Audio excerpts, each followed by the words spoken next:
Oh, thank you. That's very kind. Nah, I hope I can back it up. Oh, Lord. Uh-oh. No, this is the thing.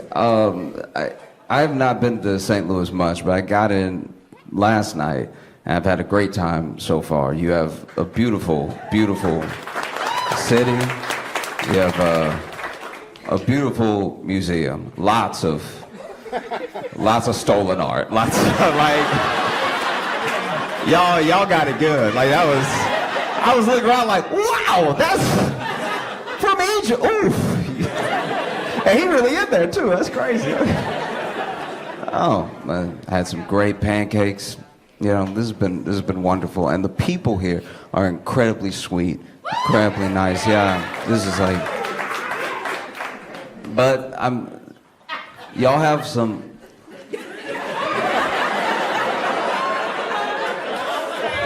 Y'all do have some demons, all right? Like, this is chaotic. Like, y'all have the Midwest nice on lock. I'm just saying, a cut below that. Like, a paper cut below that. Y'all are wildin'. Like, so I flew in. I didn't have a car, so I've taken like 4 Ubers since I've been here for very short trips, right? Very short. We're talking less than $10 trips, just over here to over here, because I don't know if I'm gonna make it on foot, right? Like, this is not the most walkable city. Like, I walked out of my hotel thinking, like, I'll just take a walk, and I looked both ways, and I looked, and the way that this truck zoomed past me, I was like, you know what? I'm gonna go ahead and order, you know, just so I have some armor around me. And the dude driving couldn't have been nicer. I get in, he's like, Josh. I was like, yeah, wow, you really excited, like you know me. That's crazy. Excited to see you. I get in and we're talking about the day and everything. And then I don't know, like truly out of nowhere, my man just looks ahead and his whole face changes, and he yells out in the car. So his windows aren't down. Nobody can hear him but me.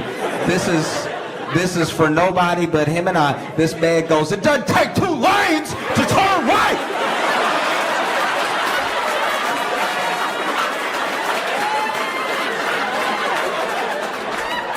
And I don't know if this is how everybody is driving. I don't know if this is like the 4th time this has happened today. But the way he snapped, I thought he was going to get out of the car. And not like stop the car and get the other guy to stop and get out and fight. I mean Mission Impossible, leave me behind. Get out of the window while the wheel is still turning. This has been, oh wow. Like, y'all really have some people out here where I'm like, okay, all right. That's a real New Yorker. You just don't know it. Like, you've been raised here. So then you're like, no, let's be polite, make eye contact and everything. But then the way that there was a guy, okay, so it wasn't even, like, y'all don't have the busiest walkways, okay? So there's really only I was walking today. Everybody else was in a vehicle. And so I saw these 2 guys. I can't remember the name of the grocery store now, but like I was in the grocery store and these 2 guys bumped into each other and they both like over apologized, right? They both bumped in and he was, I'm sorry, and the other guy was like, I'm so sorry, brother. I mean, I wasn't even paying attention to you. And he's like, well, what's on your mind, buddy?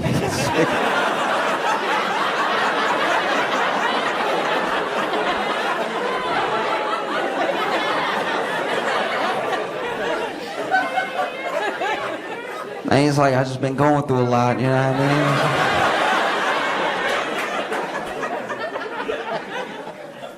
mean? Other man was like, well, you know, this is what the grocery store's for, to meet people, to talk about things. I was like in the distance just getting disgusted. I was like, when are y'all gonna fight already? This is gross. Did y'all have a good Halloween? No? Okay. I know it's over, but I'm like the opposite. I talk about Halloween and watch horror movies way longer after Halloween is over. I'm like the opposite of the Christmas people, because some of the Christmas people have already started. They've already broken out the Mariah Carey. They've already done certain stuff, and I'm still stuck on Halloween. It was one of my favorite holidays growing up, and my grandma would sometimes take me trick-or-treating. And my grandma was one of my favorite people, and I remember it was one year she took me, I think I dressed up as Superman or something, and she had me, and she loved to take me places. This is one of my core memories, right? My grandma sees me in my little Superman outfit, and she's like, "You go, Superman." And then I did a little cape thing. I was like, and then she's got me hand in hand, and we decided to, go to a couple houses, go trick-or-treating. Now, this was not the best neighborhood, so there was going to be very little trick-or-treating, period. Like, this is already, anybody who's from a place that is not where you want to stay knows what I'm talking about. So we go up to the first house, and I knock on the door. They open my trick-or-treat, and then they give me a little, maybe 2-3 pieces of candy. And then in the distance, we hear some gunshots. And then my grandma was like, "Can you give them a couple extra pieces? Because we gonna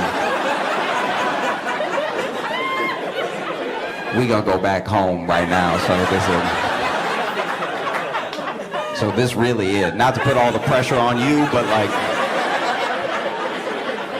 come to think about it, you don't want to be opening your door that much tonight, so you might as well just give him the bag. I mean,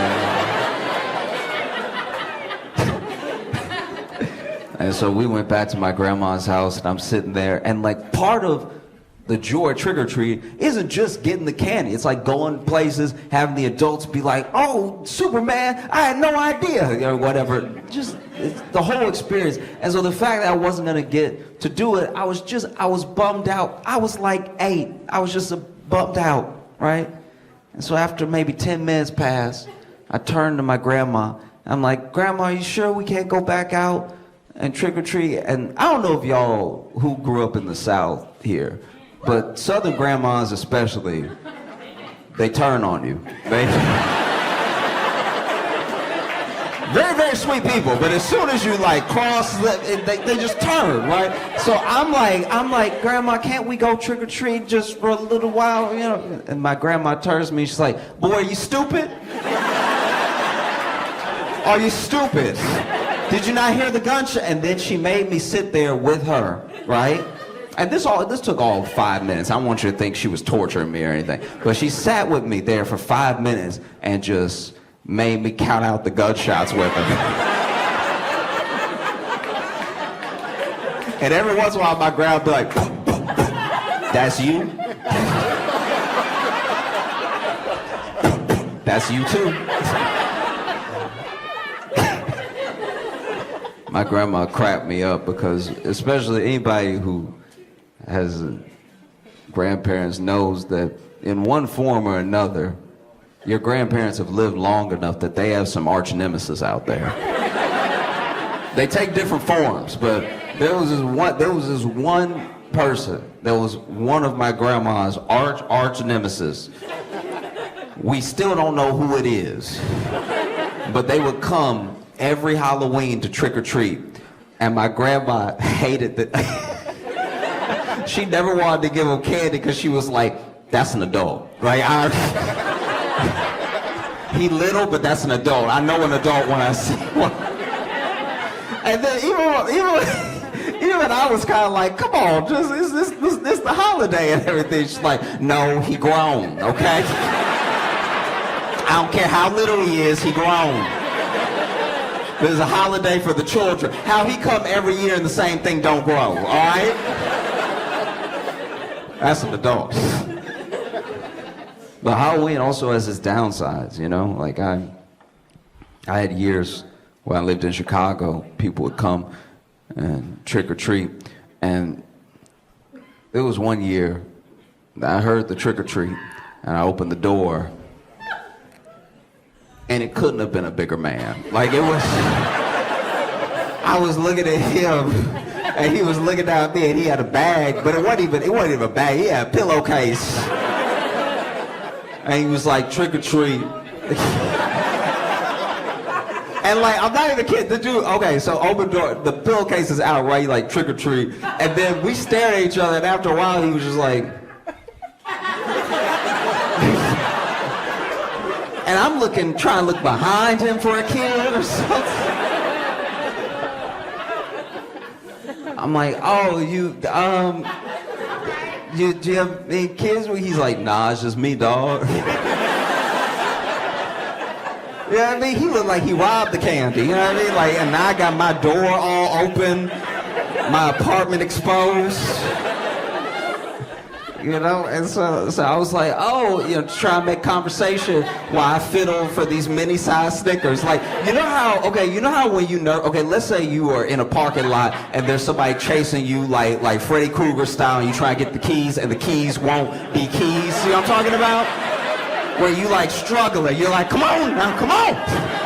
It's not even about the key, getting the key in the keyhole. It's about getting the keys in your hands, like getting some purchase on the keys. Like you're like, come on, come on. It was like that with the Snickers. None of the Snickers wanted to stay in my hand. I think I had sweat so much from how big this man was that all the Snickers are slipping. So I'm just in my little like.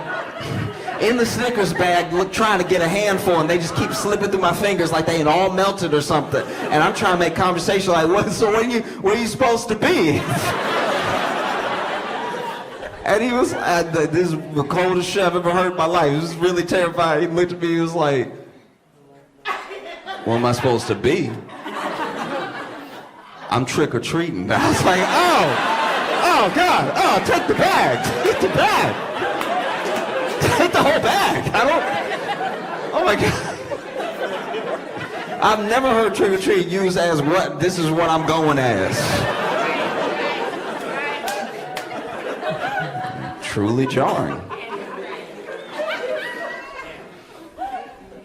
I don't know if y'all saw, but Sam Bankman-Fried was found guilty on all charges. If you don't know who Sam Bankman-Fried is, he's the dude who looked like somebody microwave Shia LaBeouf.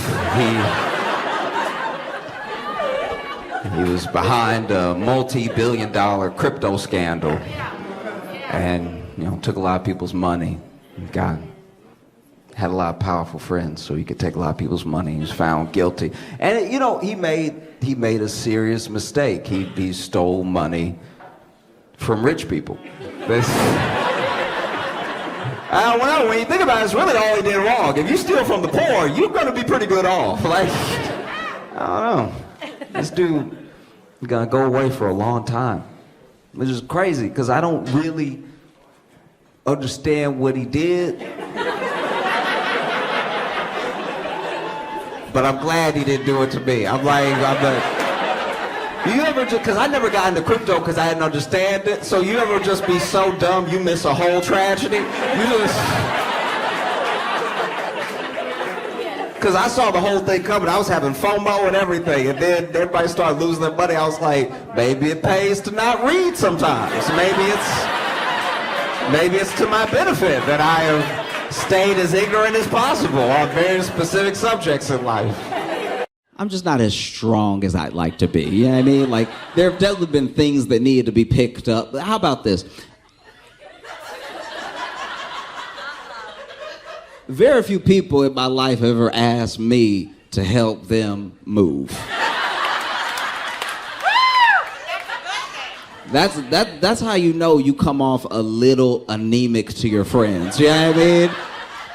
Because I actually have anemia. But like, my thing is, if you're in the throes of like being your absolute strong, maybe I've watched too many movies, but I've just want to have like one period in my life where like I walk past stuff and I think about picking it up without the injury that might occur. You know what I mean? There have been people, okay, as an example, I try to be helpful, right? And I was in New York, and I was on a subway, and I was getting up the stairs. I had already got off the train, right? And on the second, there were 3 rows of stairs, right? And on the second row of stairs was a young mom who had a stroller with a baby in it, right? So then I'm like, okay, she already got up the first one. I'm not just gonna assume that she needs help, but the fact that she's doing it by herself and the stroller is hitting every step, she's shaking the baby. Like that's undeniable. Just bow, bow, bow, right? And so then I'm walking up and she looks like she's really contemplating how to do the second and third set of stairs because I think she must also felt like that was a lot of shaking, right? And so then I walk up and I'm like, hey, would you like a little help up? And then she was like, oh, thank you so much. I appreciate that. And then I actually go down a couple stairs, so I can like protect my back, lift with my legs and everything, and keep the baby at the right trajectory because now the baby's still going to be at an angle. He's not going to be like this and then... So then I grab the bottom of the stroller and I go to pick it up. And I put in the effort, but the baby doesn't move. And...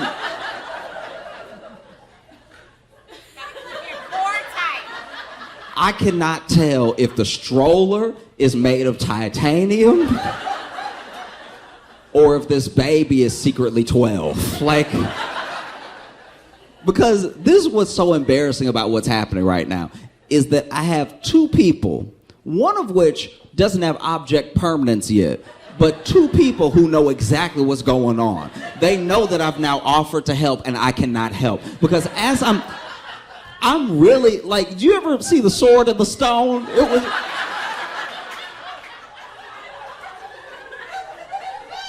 Because my hams and my quads are wiggling. And so I've got the wiggle going. So I know I'm putting in the effort, right? And I even readjusted and put my foot on a different step. Because I was like, that's a bad step. I don't like that step. That's what it is. That step was too low. It wasn't doing my legs any justice. Let me get up another step. So then I but this is a worse position to be in, right? So now I'm lower. And now I'm wiggling. But the thing, okay, so I'm wiggling so hard, and then I look up a little bit, and the baby is like,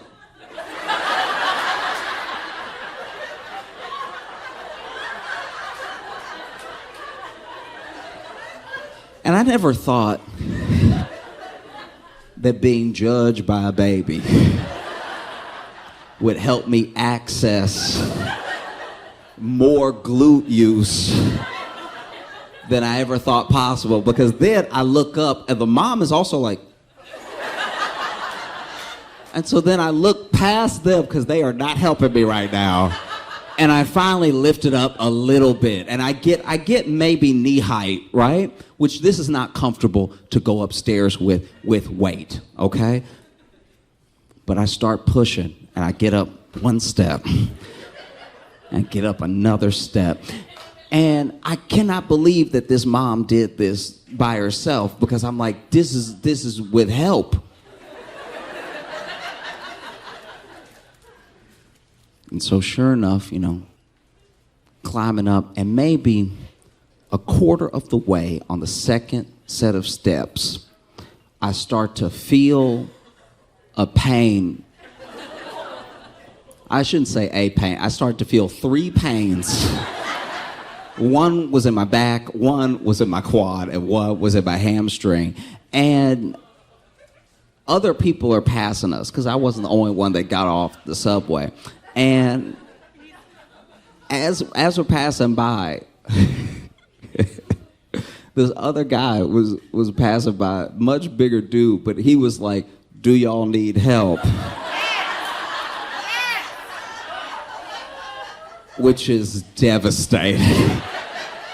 You ever been a good Samaritan and needed a good Samaritan? It was terrible. So then I'm turning to him to be like, I'm about to answer, and then the mom is like, yes.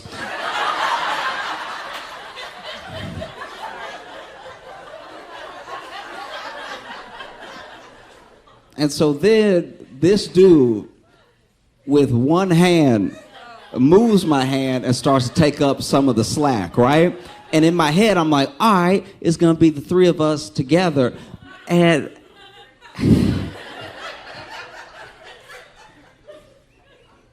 okay, all right. So this dude moves this hand with this hand, moves it out of the way, and so now I'm just pinching both my hands on this other part, but he really is keeping it level in a way that's devastating. And then he was like, you know, it brightens my day to help out a young, beautiful couple like y'all.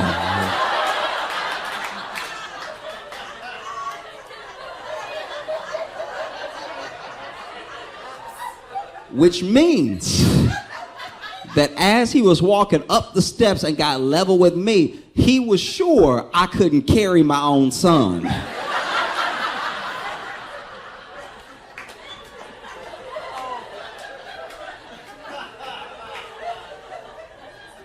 And so I'm holding this one, and he's holding this one with one hand, right? Other hand in his pocket. He chilling.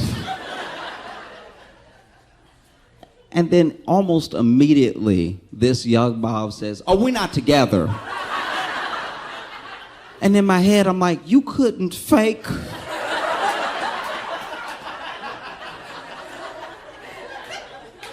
You couldn't save me the embarrassment for 17 more steps. We don't know this man. I don't know you. We're not together. And so then he goes, ooh, oh, okay. You know, well, we all try to make things work the best way possible. Now he thinks I am an absent father that isn't able to carry my own son.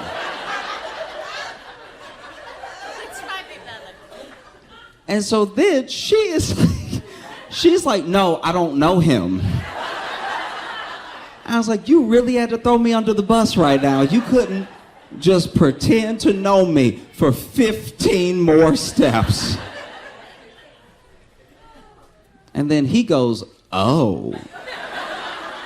And now he knows that I'm a stranger that can't pick up his not son.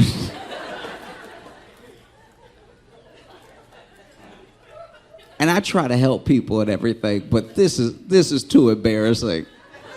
So after about the fourth step, I was like, hey, I'm late.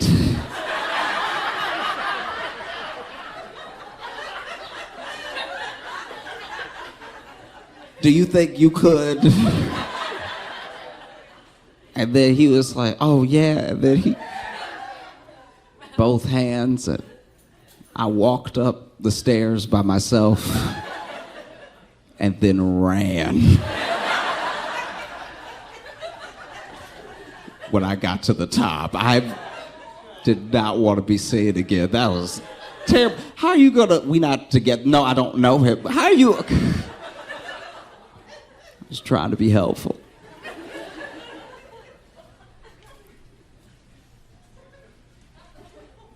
But I was hurt, like my pride was hurt. And so then I went home and got online and Googled the weight of that stroller, because I was like,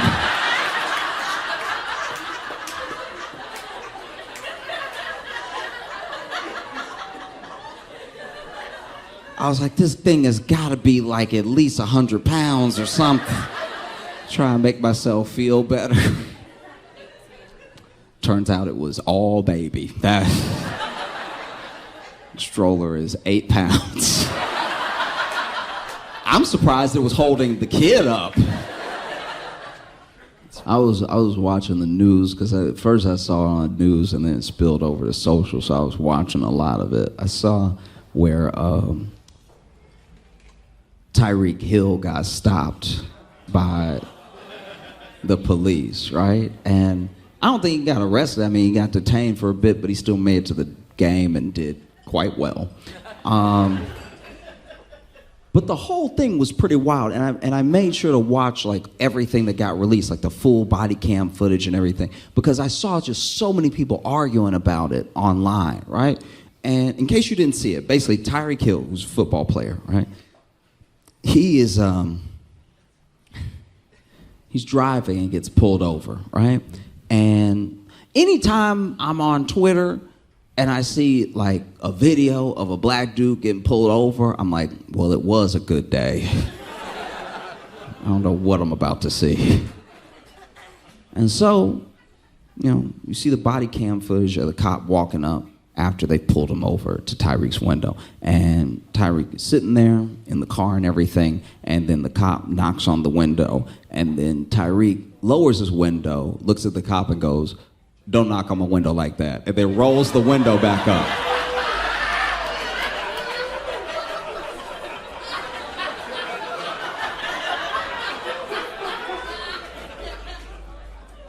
And as an African American audience member, I was like, uh-oh.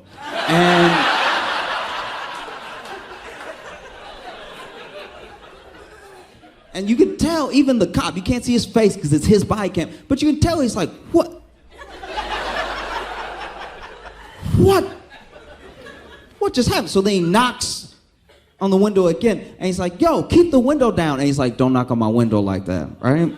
Don't knock on my window like that. And they just go back and forth. He's like, keep the window down. Don't knock on my window like that. Keep the window down. Don't knock on my window like that. Now, to be fair, by now the window is just down. Like he's just...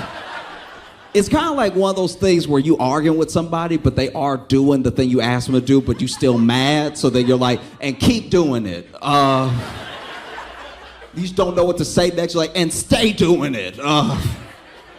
And so then, he hands him his license and registration, and then he rolls the window back up. And like, look. Look.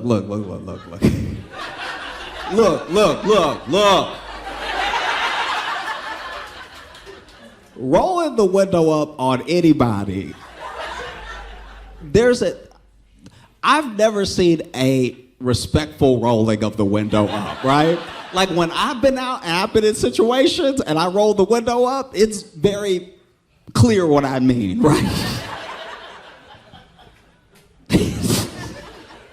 I remember one time I was with my friend Mike in Chicago, and he was giving me a ride home from a show, and there was this one dude that was in the street, middle of the street, and we had a pretty clear, we were in Chicago, and so we're going down like that Argyle area and everything, and we have a pretty clear street because it's so late at night, right?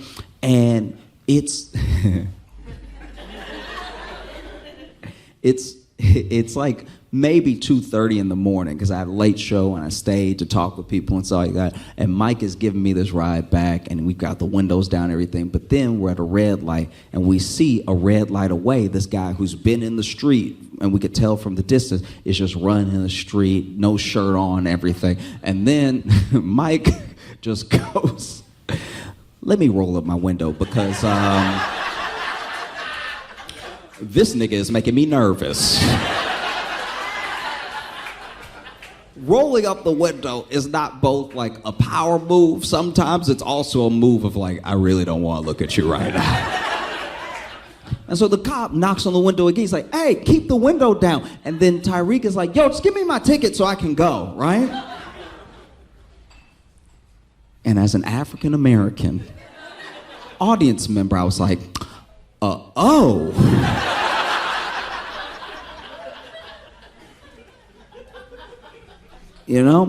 And so then cop tells him one more time, he's like, yo, keep the window down before I take you out of the car. Matter of fact, get out of the car, right? So he just immediately decides like, no, open the door before I break the window, open the door, right? And so then Tyreek is like, okay, damn, all right.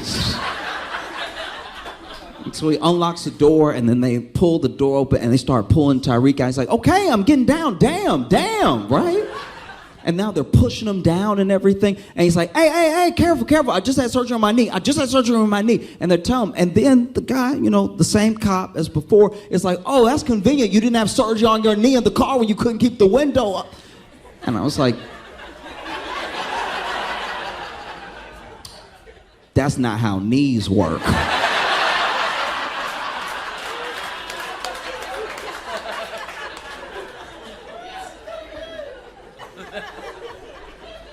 And so they got Tyreek down flat on the ground. I can't remember if they handcuffed him or they zip tied him or they just had him with his hands right here. And you gotta keep in mind that this is all for like some speeding. Like if you're speeding and they catch you, they just arrest you because you're speeding that much, you know? Like if you're going the speed of the temperature in Arizona, you're just...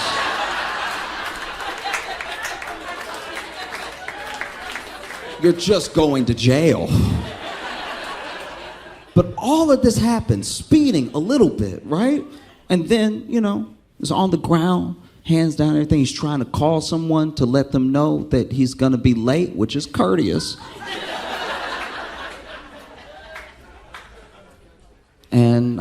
And then, you know, I don't know when in the sequence this happened, because then this is from a different angle, but I watched something that was fully put together, right? So I don't know if this one was on police body cam, but this was just like a part of, you know, a part of the footage. And then, you know, Tyreek said something along the lines of like, yeah, another black man trying to drive in America, right? And then the same cop as before says like, oh, I'm Cuban, don't play that shit with me, right? Which... isn't quite like, I see where he was trying to get, but no, the 2 points kind of miss each other, right? And then, you know, there was another player who had stopped his car and got out just to see what was happening, because he saw Tyreek's car, Tyreek on the ground and everything. And so then he's trying to call somebody, and Tyreek is telling him like, yo, call whoever. I don't know if it's like the GM or I don't know who he wants him to call, but he keeps saying the same name. So then that guy goes, okay. But then the cop sees that guy and goes, yo, you can't stop there, get back in your car. You can't stop there, get back in your car right now. He's like, okay, I'm getting back in my car. I was just trying to see what's happening. Don't worry about what's happening. Get back in your car right now, drive off, right? And he's like, okay, and even as he's moving towards his car, the cop was like, you know what, you too, and then takes him. And it did get to the point where I was like, are they gonna arrest the city? Because I'm not gonna lie, when you drive by, you get curious. You're like, whew. You know, maybe you're in your car and you drive by a little slow. You're like, is that Tyreek Hill? And the cop's like, you can get some too. Like, you know? But it just got me to thinking, like, wow, all of this. And our expectation, the fact that we expected it to be worse than it was, you know? Because I want to be clear about something. Tyreek Hill was, if you watch the tape, he was being an asshole because he thought he could get away with it, right? He thought he had enough money. He thought he had enough, like, access or proximity to maybe how his white friends move, you know? That he thought he could be an asshole and get away with it. And I want to be clear, the cops in that situation were also being assholes because they thought they could get away with it. But only one of those two parties was at work.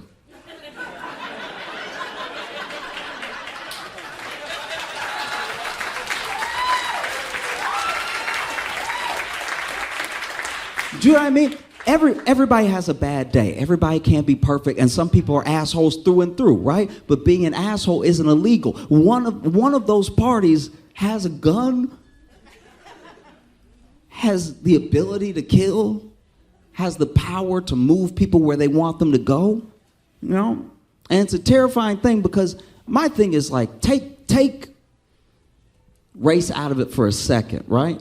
The way that the police are allowed to move is what creates the expectation. It just happens to get to a certain place with black people more often than not. But it's the way that we're all police and the thing that we all allow, as long as it's happening to somebody else, that keeps the system intact. You know? And so I've watched the police do all manner of things in different videos of different people, right? But there's a certain place we let it get to in our minds where we just accept that, like, oh man, you disrespected a cop, you about to get your ass beat. Why is that? Do you know what I mean? Why is that? Because I'm not trying to make it as if race isn't an actual issue in it. It's like inextricably linked to it. But at the same time, trust me when I say anybody can get it. I've watched so many videos of people, kids, you know, and it's because of the way that we let police move, and also what we ask police to do, right? There should just be a scanner. If you're speeding, we'll catch you. And I don't have to talk to the dude with the gun. That would be nice. That would be so much better to just, I was speeding, you got me, that's my bad, I was speeding, and now I don't get tapped on the window by a dude that I know is armed that's not having a great day. You know? Because I've even watched, like you wouldn't believe, you know, I've watched my white friends move around the police in a way that I could never imagine, right? But I've also watched them. There's a weird leveling off that happens when it comes to policing, where sometimes white people get loud or get violent with the police, and the police go, I'm white too, so like, let's nix that now. You gotta get your ass beat today. You know? And I've also seen black police tuning up black kids, right? But it's also the expectation that we have of police and the way that we allow them to move that like leads to situations like this. You know what I mean? It's terrifying to be pulled over by the police, just in my view, as a black person. Not even because I'm like, man, this cop's definitely gonna be racist. It's more just what can happen and what they can get away with that's terrifying. And I know that we're not all feeling the same way, but in my opinion, we should all be terrified. Because everything's well and good until it happens to you. And trust me when I tell you it can happen to you. In college, I had a friend who was getting a little drunk, right? He was pretty drunk. And, you know, he got loud with a cop. And I was trying to, you know, dissuade him. But I was doing it from a distance, like a coach. You know what I mean? Like I was... You know, I was like, hey, I know you white, but you're gonna get tased. I'm telling you. The way you moving right now is taser behavior, okay? That white skin can only protect you for so long. You about to get that ass beat, I'm telling you. I've seen too many videos of people doing what you do, and they never end well. And they didn't tase them, but let's just say I did eventually have to yell out, I'll see you back at the door. I don't want these problems. I'm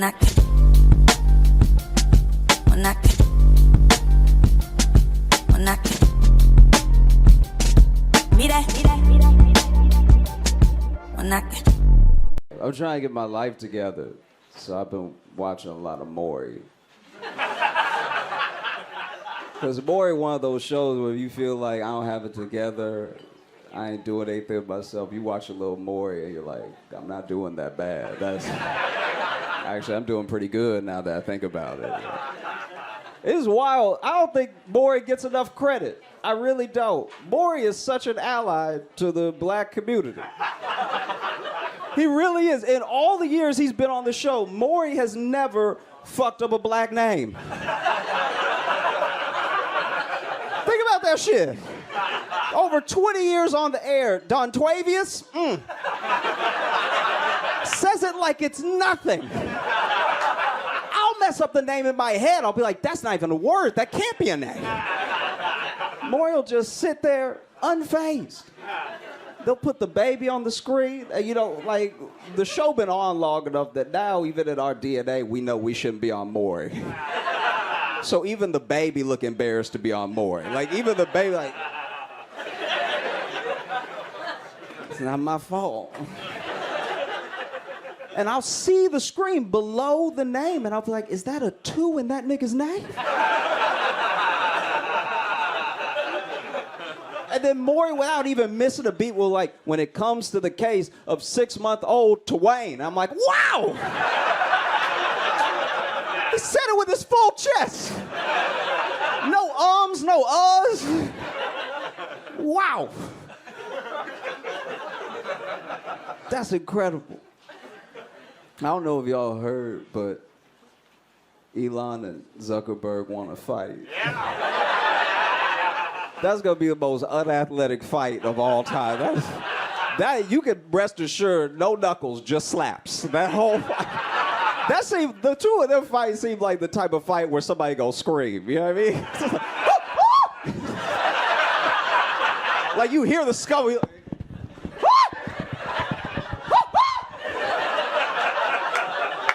Like they never been bruised before, so they're like, why am I changing colors like this? Is this what poor people go through? This is crazy. It is wild. I don't know. I want to see them fight, but like, I don't want to see them box or wrestle. They should only be able to fight if they use weapons. Like I would watch that. That'd be amazing. Just give them two swords and let them cook on each other, you know? Wow. I'd love to see them fight though. Like Zuckerberg looked like if you hit him hard enough, a screw will pop out his mouth. Like, and Elon looked like if you cut that man, it's gonna be nothing but Elmer's glue and marshmallow cream coming out. Those two are the whitest people I've ever seen in my life. Have you seen those two on the beach? It looks illegal. Like, I don't know how to describe. These two are so white, it feels unfair to white people to call them white. Their color should be called colonizer. That's crazy that they're both called white. I don't know. I think that they should fight. I just don't want to see them fighting MMA. I want to see them, fighting like a little tiny submersible thing. And we'd be like, you gotta go down. If you do it up here, it won't be fair. So, have y'all used Threads yet? Okay, a couple woos. All right. I don't know. I don't know how to feel about it. It seems okay. You know what I mean? It seems like what the old internet used to be. You remember that old like AOL text type? That's what it feels like. I just can't wait for Threads to become a dating app. Because that's what happens. Like, men are too horny and nasty not to turn everything into a dating app eventually. Anything with DMs becomes a dating app almost instantaneously. It's crazy. Men will turn Uber Eats into a dating app. We'll be like, we'll get the pizza delivered and be, if she cute, you like, I got a whole pizza if you want to hang out for a little while. Like, dudes turned the phone into a dating app before dating apps. A lot of people don't know about it. So, in March 7th of 1876, Alexander Graham Bell was given the patent for the telephone. But they don't put it in the history books that on March 8th of 1876 was the first time somebody made a phone call and was like, what the fuck you wearing, bitch?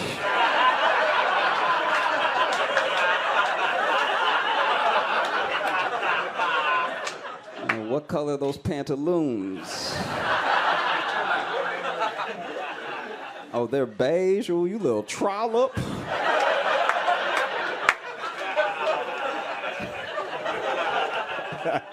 Yeah, what color? Oh, that's the thing, too. Like, just popped in my head this week. Sometimes you just have memories of when you were little for no reason. I've been thinking about my life and thinking about growing up and stuff, and I just had this thing. From when I was a little kid, I went to the grocery store with my grandma, and this was not a good grocery store. We didn't have it like that, so it was a discount grocery store, and it was pretty bad. Like, it was one of the ones where you go in and the meat is $3, but then when you ask what type of meat it is, the butcher be like, why are you asking all these questions, dog? Like, just take it or don't take it. And I don't know how to describe it, but there's a weird thing that when you're in a bad situation, but you're used to it, just feels normal, you know? And so I was hanging out with my grandma. We were walking. She was putting stuff in the cart and everything. And then we heard an argument that turned into a fight on the other aisle, right? And it's loud, and they're knocking stuff over off the shelves and stuff, and they're screaming at each other. And one of them's like, "You don't get out my face, I'll shoot you." Yeah, like nothing you want to be a part of. And I saw my grandma turning down to go down that aisle. And I'm 6 years old, but I'm like, "Grandma, do we really need to?" And she like, "I need the bread. They not fighting me, all right?" And the night before I went to the grocery store with my grandma, I was at home and I was watching TV. And because we didn't have a ton of money growing up, cable was a luxury. And it was a luxury that my mom had at time. Because she wanted to give me what other kids had, but she just knew she couldn't really give it to me all the time. So we had to plan cable. So my mom, we would have it for 3 months, not have it for 6, you know. My mom would sit me down and be like, "All right, so you gonna see the beginning of the season of Friends. But you're gonna have to find out about Ross and Rachel from word of mouth, all right?" And so I remember this night was special because everyone had gone to bed without sending me to bed. So I'm 6 years old, and I'm just up late. Everybody's asleep. I got control of the remote. This is crazy. I'm about to watch whatever comes on late. This is wild. So I was flipping channels and stuff, and in my head, I'm like, if I don't keep it too loud, nobody will even notice. I can watch whatever I want. This is amazing.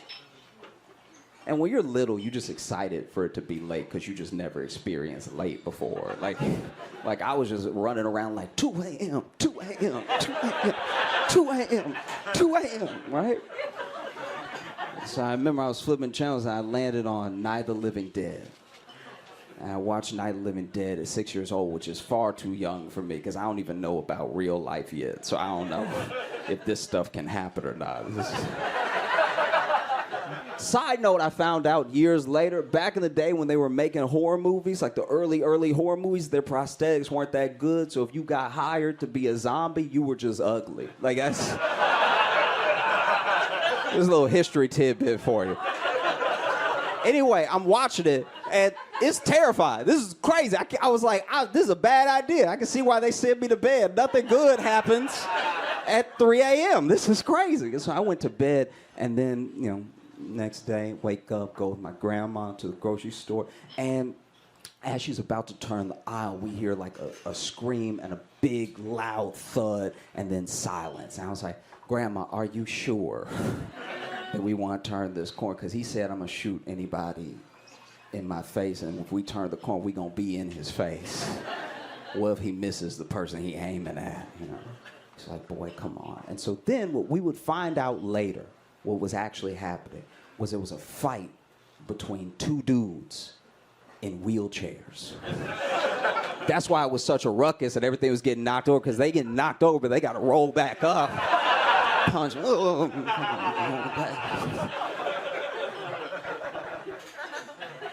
And so the thud that we heard was the finishing move from the first guy, because what he did, they had been scuffling and knocking stuff over with their chairs and everything, and then finally he just grabbed that dude by the collar and threw him out his chair.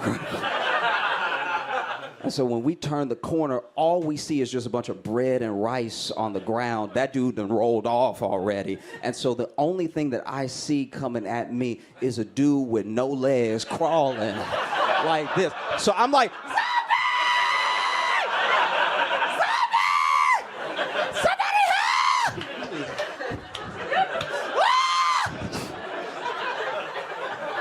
my grandma would grab me and pull me to the other aisle. She was like, "Boy, what is wrong with you?"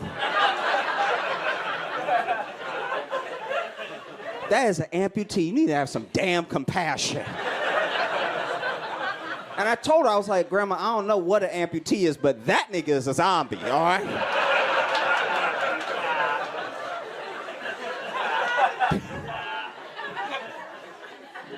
Terrible.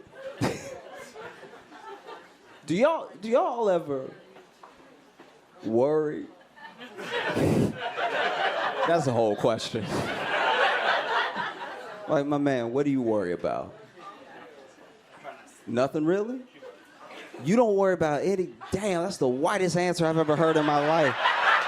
That's crazy. That's what. Ooh, you got. Oh, she worries a lot. So she probably worried because you don't worry. She probably like, this stupid motherfucker doesn't worry about shit.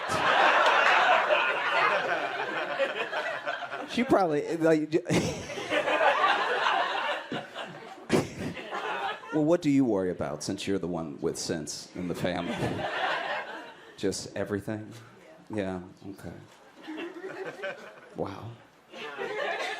Y'all are a great fit for each other. I'm glad that y'all found a real yin-yang situation. Nothing. I don't worry about it. But why would you even admit that to somebody? That sounds like the whole crowd should jump you. It sounds like you got it like that. That's crazy. What about you? What do you worry about? Family. You worry about family? Yeah, I worry about family too. It's fair. Do you have a particular family member you worry about, or you just worry about in general everybody being? Their well-being. Their well-being. Okay. I live far away from them. Oh, you live far, so you worry about. That's what a sweet answer. Y'all are. Jeez. Really pulling blood from a stone here. This is crazy. What do you worry about? Nothing. What do you worry about? Just all of us, really.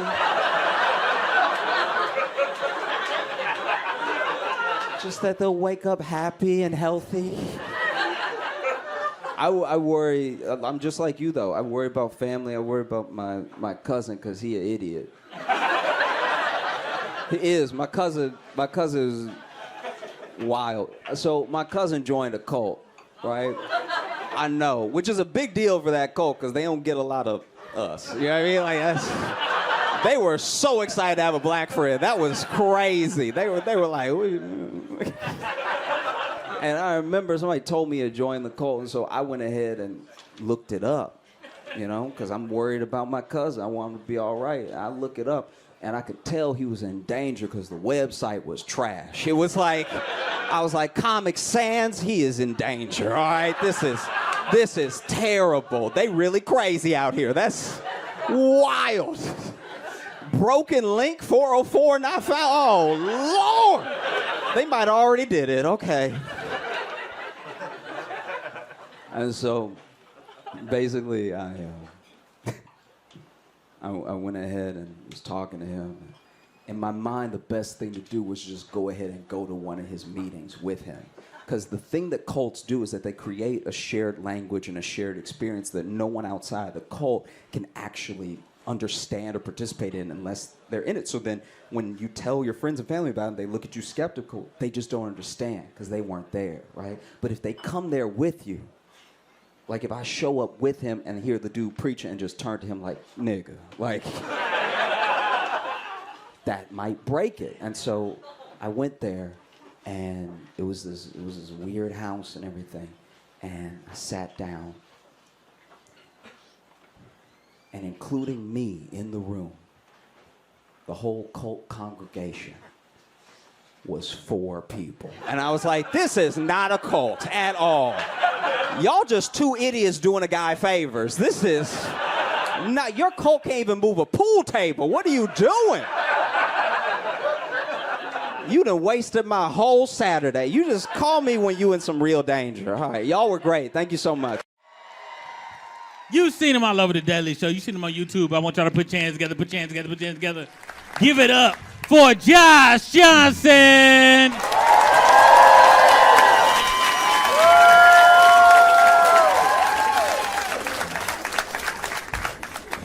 My most recent obsession is this court case, this lawsuit against Cardi B.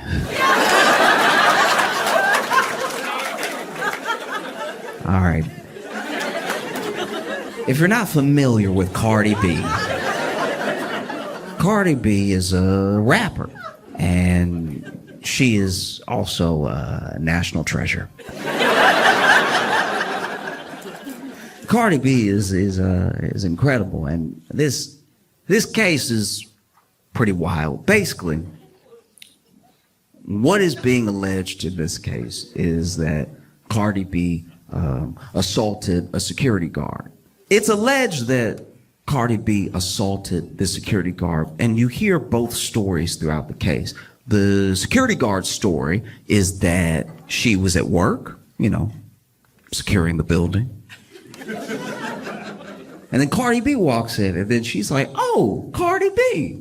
And Cardi B didn't seem to like that she was approached, that Cardi B was like, "What are you doing right now? Why are you in my face?" And that Cardi B got nasty with her very quickly. And so they were in the elevator together, and she said that she followed Cardi B out of the elevator to clear up any confusion. I don't know if it was to apologize or anything, but she admits that she did follow Cardi B into the elevator and out of the elevator.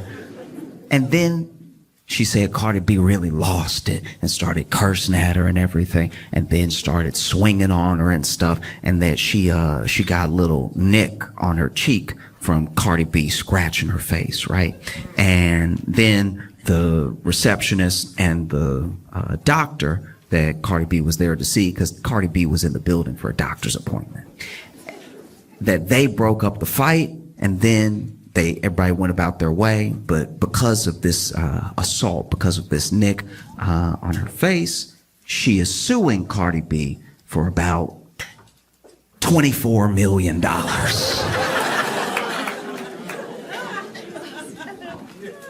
I'll tell you right now,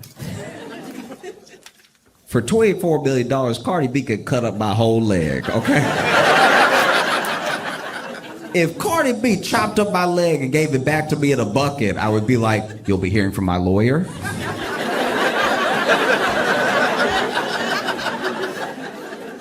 $24 million. That's crazy. So then, Cardi B's account of things is that she was going to the doctor. At the time, she was pregnant. She didn't want anybody to know she was pregnant. She didn't tell anybody, and she didn't even tell her security guard where she was going that day, her personal security, because she was just trying to keep this whole thing private, right?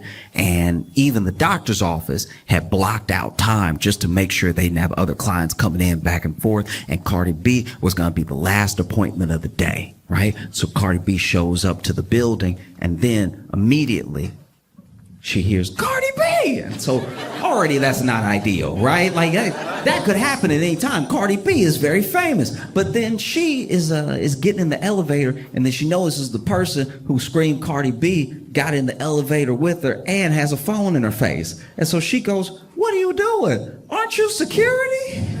Because she had security on her hands. And then she's talking to her while she's in the elevator, and then she exits the elevator, and she said she can still feel this person behind her. So then she turns around, she's like, "Hey, what are you doing? Why are you recording me? You gotta get out of my face. I'm trying to go to the doctor." And then that's when the person who was recording her, the security guard, got real angry and was like, "I could do what I want. It's my phone. This is my building," which is a misunderstanding of what security is.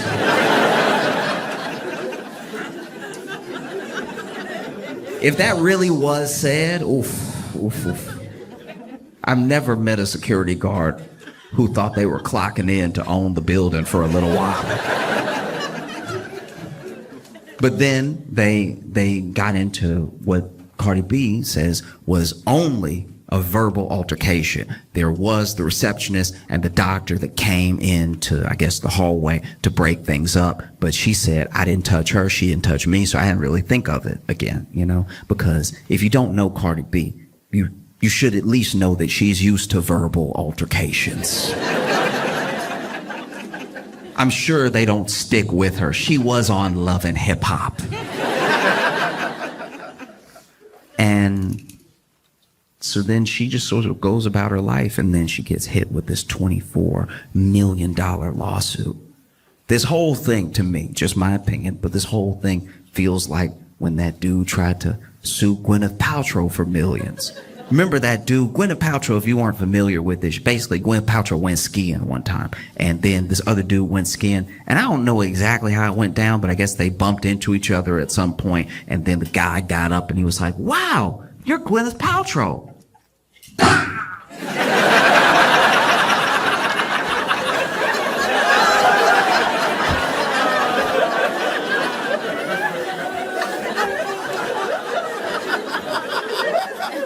oh, I'm ruined.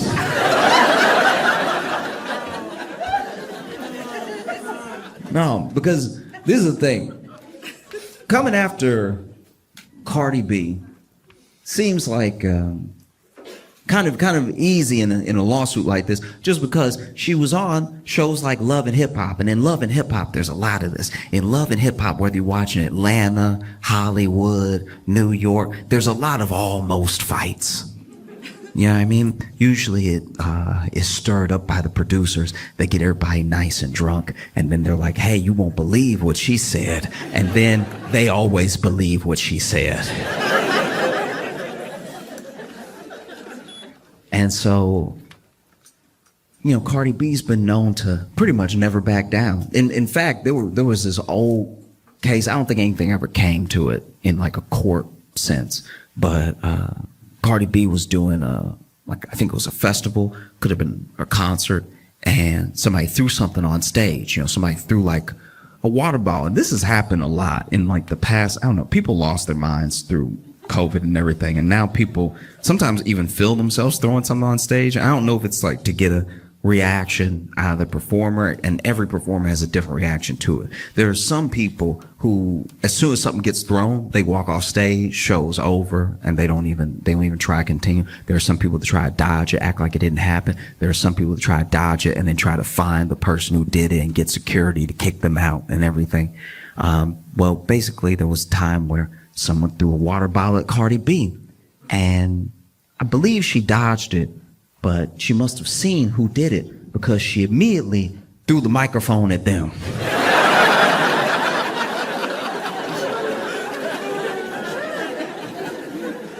They probably thought Cardi B was gonna be some easy pickings. They were like, I'll throw my water bottle now. She's clearly unarmed.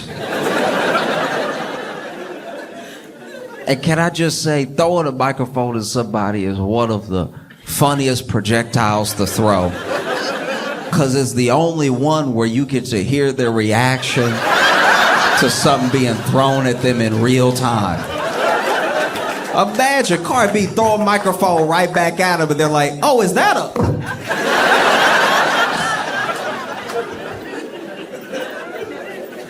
Last thing the crowd hears before the show ends is a, whoa, watch out!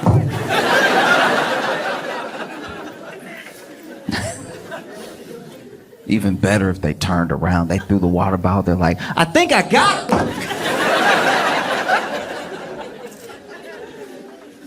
And so, well, they had this court case, and I don't know. Cardi B better than me. If it were me, I'd be losing my mind right now. $24 million for. That's what she's alleging. Like, the security guard is alleging $24 million. I don't even think I got $24 million worth of head. I think even if I was in a horrific accident, I'd probably only get like 10, maybe. And that's with half the head missing. $24 million just feels insane. And so, you know, they go to court, and Cardi B's got a lawyer, security guard's got a lawyer, and security guard's lawyer does seem bad at this. I don't know the law. I'm not a lawyer. I don't even know some of the stuff they're saying. When they get into like the real nitty gritty, like the weedsiness of the law, I don't know what's happening, right? All I know from all my hours of watching Law and Order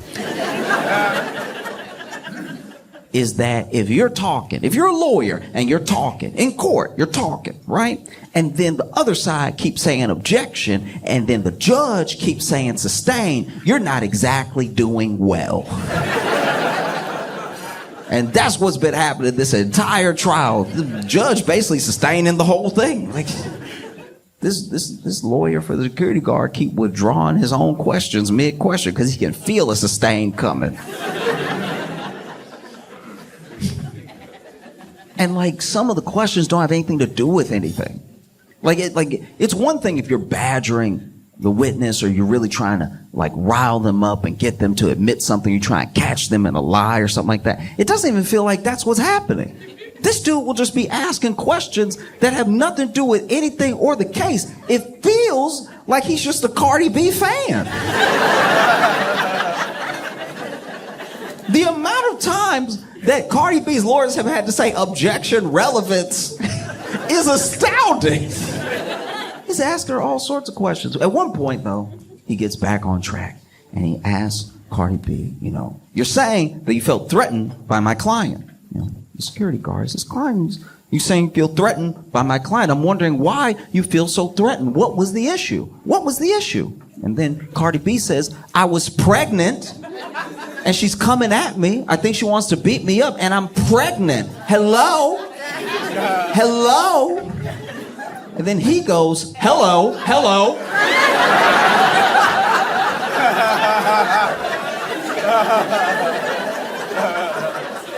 Hello, I'm here. And that's when it occurred to me that maybe what's happening is that this security guard's lawyer, maybe, just throwing it out there, potentially has never met a black person. I think if you've never met a black person in your life, and your first black person is Cardi B, that's a bit of a crash course. That would be like if I never met a white person in my life. Never met a white person, never talked to a white person, didn't even see one in a movie. Never met a white person. Then my first white person ever was Bill Nye the Science Guy.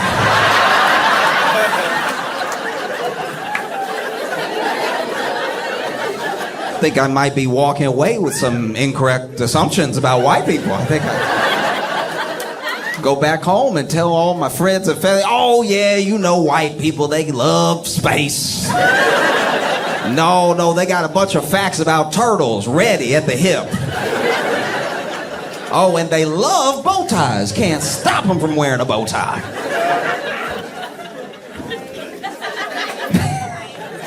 The only time I've seen something like this exact moment, this type of thing, this like misunderstanding in that way, was on a TV show called To Catch a Predator. Okay.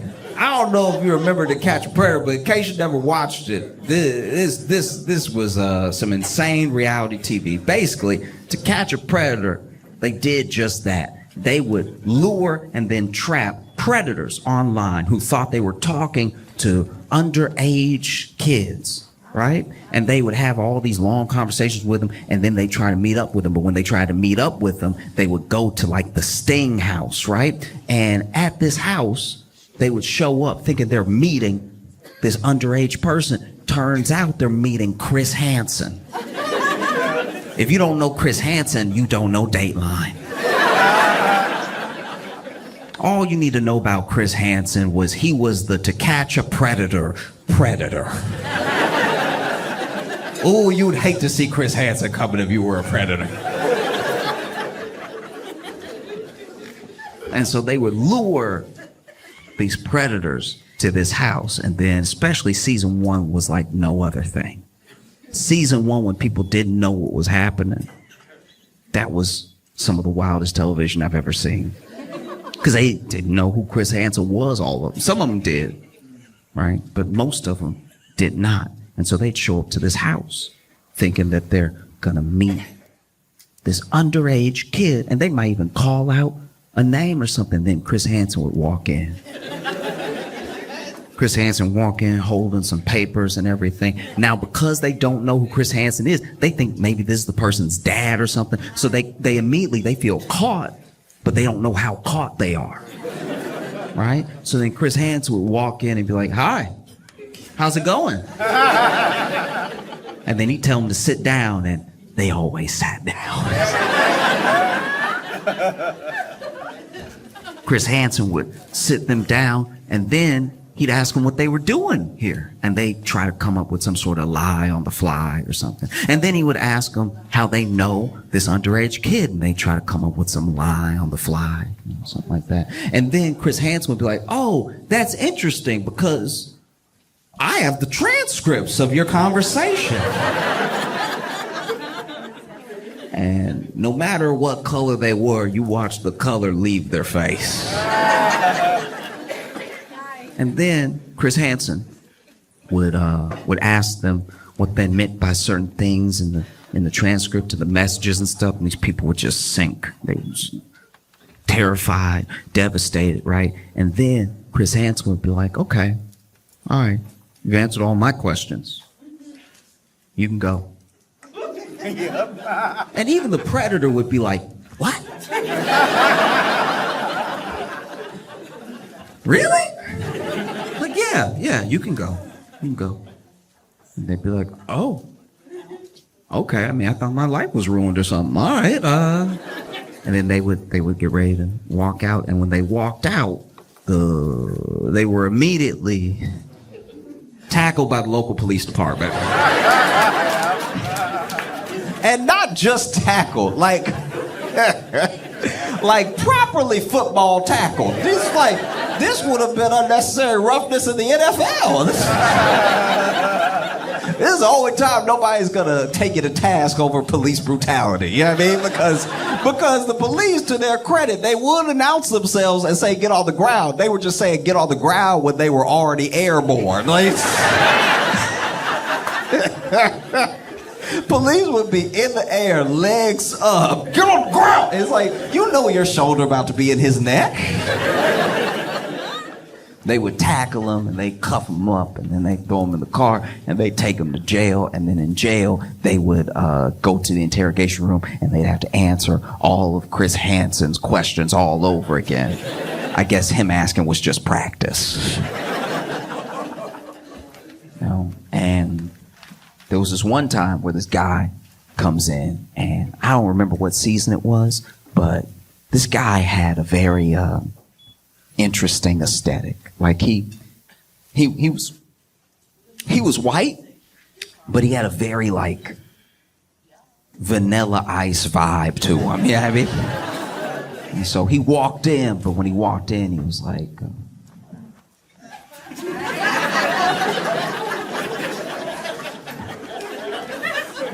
Chris Hansen walked in, and then when Chris Hansen walked in and told him to sit down, he was like, I.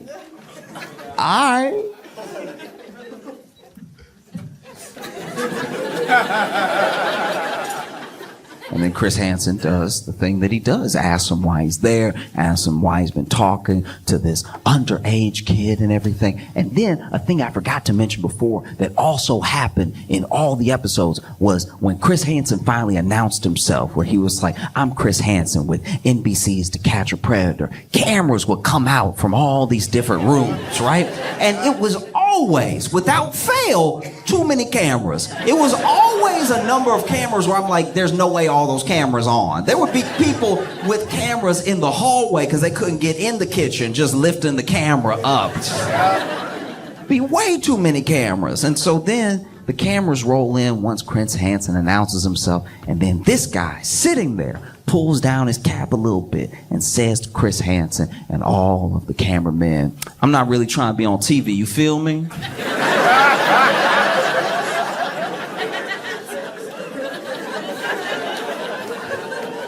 Repeats it. I'm not really trying to be on TV, you feel me? You feel me? You feel me? And Chris Hansen, without missing a beat, this man says, I'm not really trying to be on TV, you feel me? And Chris Hansen says, yes, we are filming.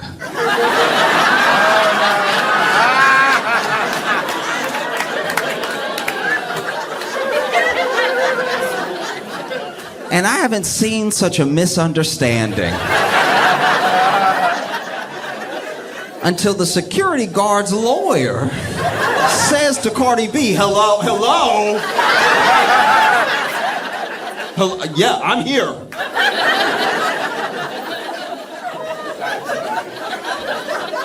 That man lucky. That man lucky. Cardi B at no point in her testimony hit him with a like that. That would have broken his brain. That would have ruined his life. He would have bent his knees. Oh!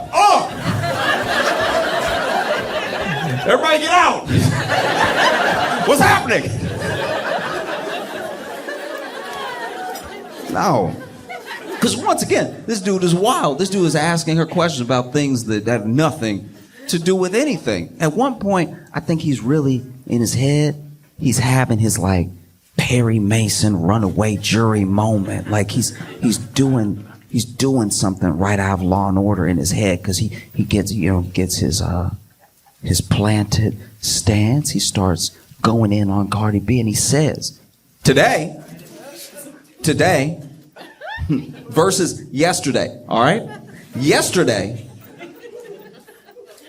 you had short black hair.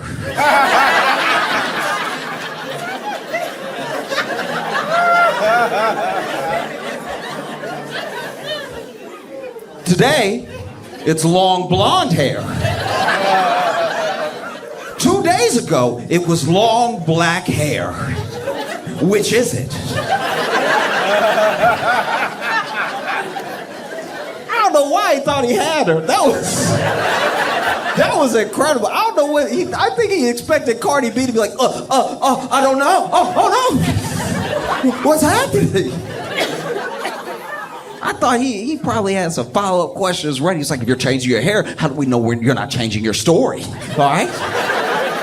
Miss Cardamom Basil. If that is your real name.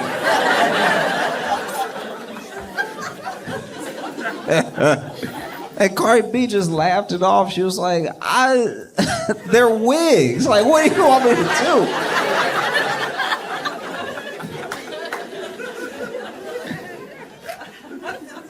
And then, he gets into the stuff that's more relevant to the case, and he's trying to grill her back and forth with question after question after question. And he finally gets to this point where he's like, why did you feel threatened? She says the pregnancy thing and everything. But he's like, you said yourself that my client is about your height. Why would you be intimidated by her? And then Cardi B goes, yeah, I mean, she's a little bit taller than me, but she's bigger than me and everything. And I don't know what she wants to do. Now it seems like this person wants to beat me up. I don't know. Like, I don't know if they went from wanting a picture to beat me up or just wanted to beat me up and record. I don't know what's happening, right? And so then this guy goes, why are you so intimidated by it? You're saying that she's bigger than you. What makes you say that?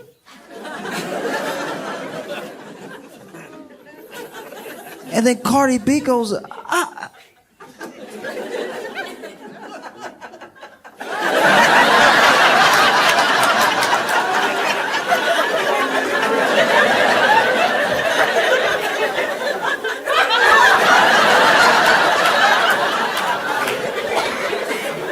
like, do I have to say it? No. And then he's like, are you calling my client fat? Are you calling my client fat? All right? Did you call her fat that day? In fact, you called her fat that day, didn't you? And then Cardi B is like, no, I was only calling her the B word. Like, it was really just that. I didn't really have time for anything else, Sort of said that over and over again. Didn't really get to work in any other details.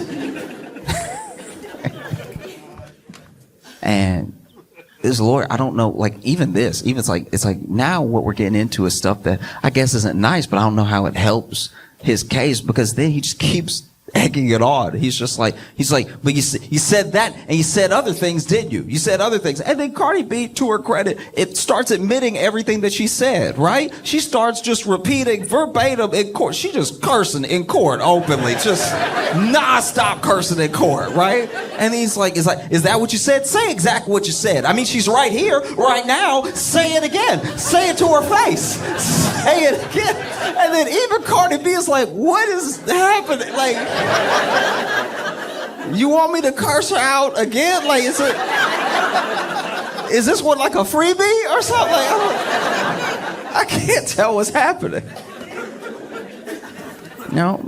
It's like, no, you were so threatened. You were so completely threatened by my client. What makes you so threatened? And then she's like, well, at the time I was pregnant and I was 130 pounds. All right. And then she was like twice my size. You know what I mean?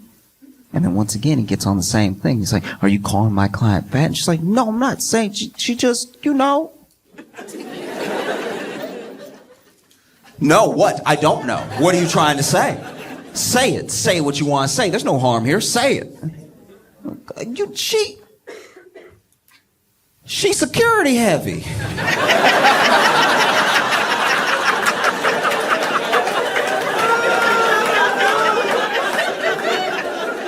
That's so much worse. And then this man keeps going. He's like, what do you mean security heavy? What are you trying to say? She's security heavy. What does that even mean? And Cardi B is like, she built like she protect buildings.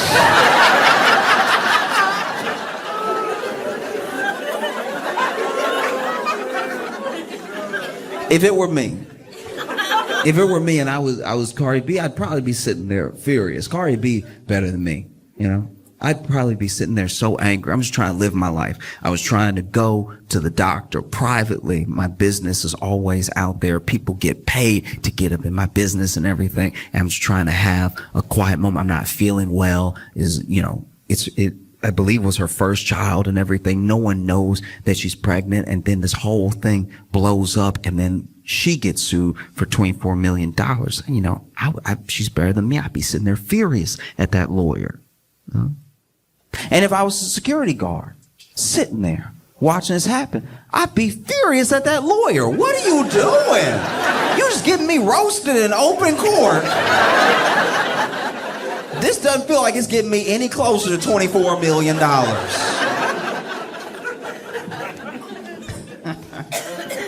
Oh.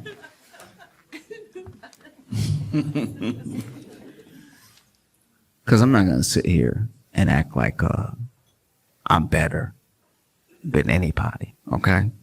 If times get tough, if things get rough for me, I run into George Clooney. It's just me and George Clooney in the hallway. I know I haven't been able to pay my rent or anything. Is his word against mine? I'm gonna see George Clooney. I'm gonna put my hand on the ground. I'm just gonna.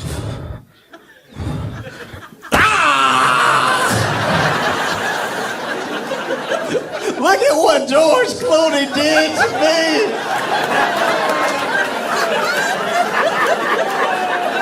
Why would Ocean's 11's George Clooney do this? I thought he was a good man. I can't believe that Ocean 12's own George Clooney would step on my hand like this. What's that you say? He still owns the tequila company?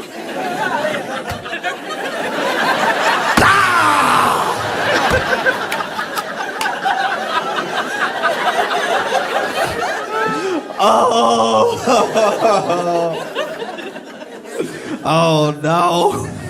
Who would have thought Ocean's 13 George Clooney would be capable of something like this? I thought he'd be president one day. Nah, easily. It doesn't have to be George Clooney. I don't even need like A-list. I really don't. If I see Neil deGrasse Tyson, times are tough, I run into Neil deGrasse Tyson. I'm throwing a bowling ball straight in the air and catching it with my head. I was like, oh no! I can't believe Neil deGrasse Tyson did one of Newton's laws of motion to me.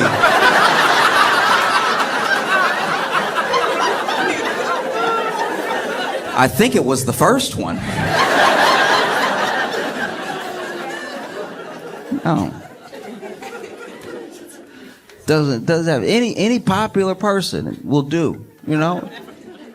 If I see William H. Macy, I'm gonna run into a wall like that dude from the show Fargo. I'm gonna run right into. If I ever meet William H. Macy, he better pray we outside. Because if she's trying to get money out of Cardi B, you know, this is not the way. She over here admitting that she only got nicked. Just a little. That quick. That. And she said that she had to have 2 plastic surgeries. Even brought the plastic surgeon to court, and the plastic surgeon came into court with a picture, right? Now, the plastic surgeon, this is also why I feel like this case is bogus, because she doesn't have a picture of the scratch from the day that it happened. Her plastic surgeon had to come in and do a before and after picture, and honestly, I don't know if that dude, the plastic surgeon, I don't see what he did. Like, it's, even when they tried to show the cut, like the little scar that Cardi B supposedly gave her, maybe they didn't zoom in enough. Like, I don't know but they had the little line pointing straight to it, and I'm squinting. It doesn't even look like Cardi B did $24 of damage.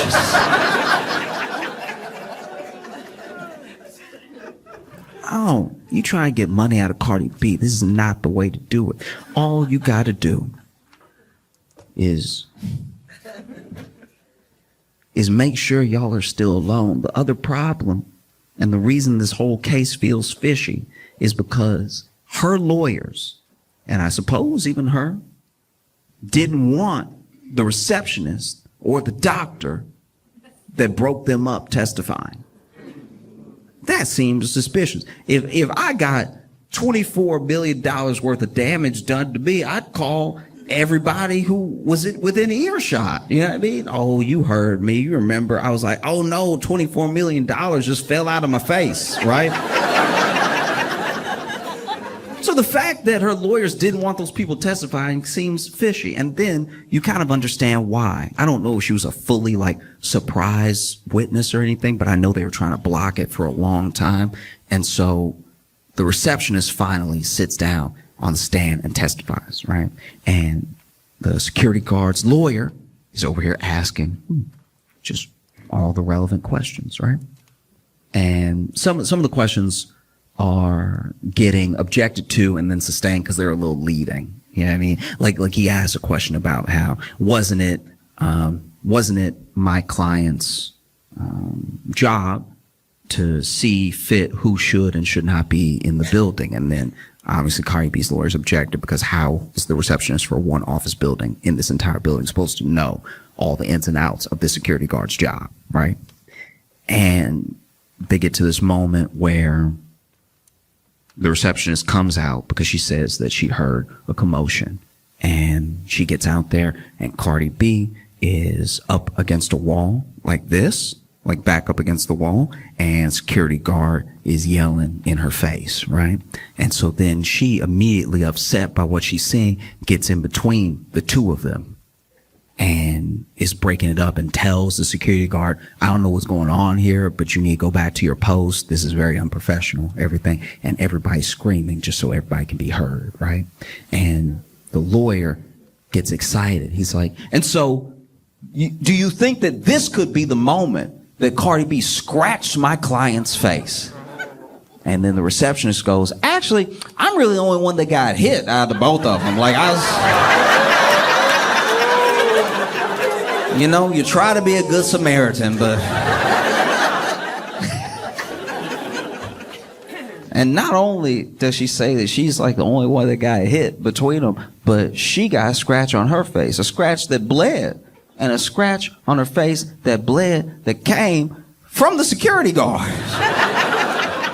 You could tell the lawyer's out here panicking. He's...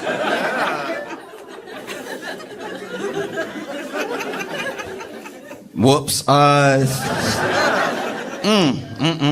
Okay. All right. And so then he starts, in my opinion at least, sort of like badgering her a little bit with questions to try to like double back from the fact that now it looks like the only person that may have assaulted someone is his client. And so he then says, he's like, yes, but you also weren't there the entire time, so you didn't witness the entire altercation. Maybe Cardi B spit on my client before you got there. Maybe she scratched her face before you got there, but you got there and you broke it up and you say that you didn't see anything. But maybe something happened before you got there. You don't know. You don't know. And then the receptionist was like, yeah, I guess I didn't know what it was like to be there till I was there. Yes, I suppose. Like, you got me there. Because it's not just the scratch, I should point out. The scratch is the main thing, but the security guard is also, to my knowledge at least, alleging that Cardi B got her fired as well. You know? And then they had the doctor testify. And I won't say that the security guard's lawyers tried to poison the jury, because they were pushing a narrative the entire time. And the narrative was that obviously the receptionist and the doctor would back Cardi B because she was a client of theirs, a patient. So it benefits them to back up her story, right? And they even say as much while the two people are on the stand, you know. But then the receptionist says, no, actually, the security guard hit me up and said we should sue Cardi B. And I was like, nah, because you started it. Which is also not great for a security guard's lawyer. He's over here, okay, well, look,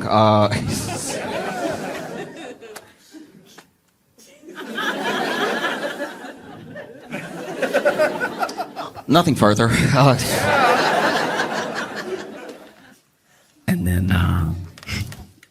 And then they had the doctor testify. Now, the doctor was the last to the scene, so by the time he comes out, the receptionist is getting in between Cardi B and the security guard.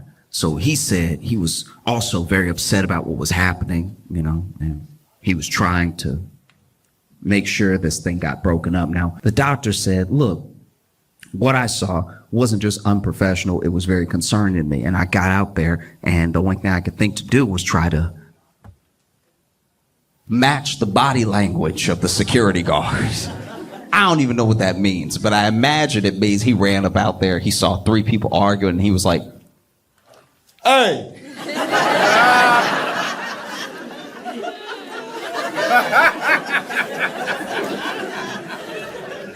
Cut that out!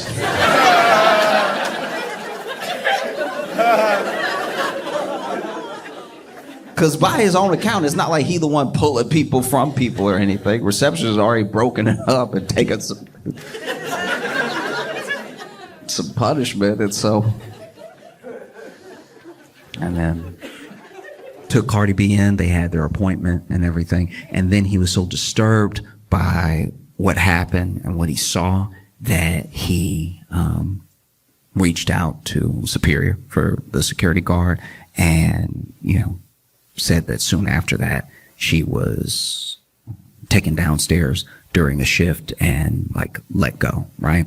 And that also doesn't look great for her case, because she alleges that Cardi B got her fired, and now this dude in open court was like, no, it was me. It was me. It was me 100%. And I guess I'm just coming from a place of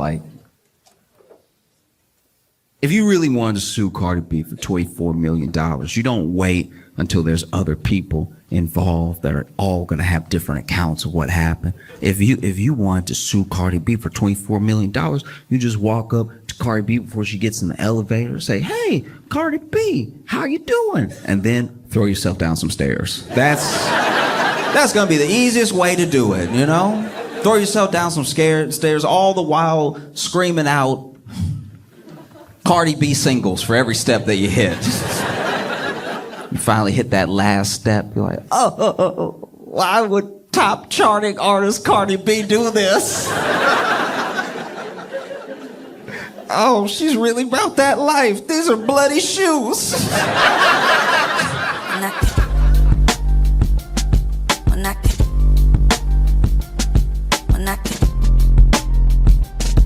Mira.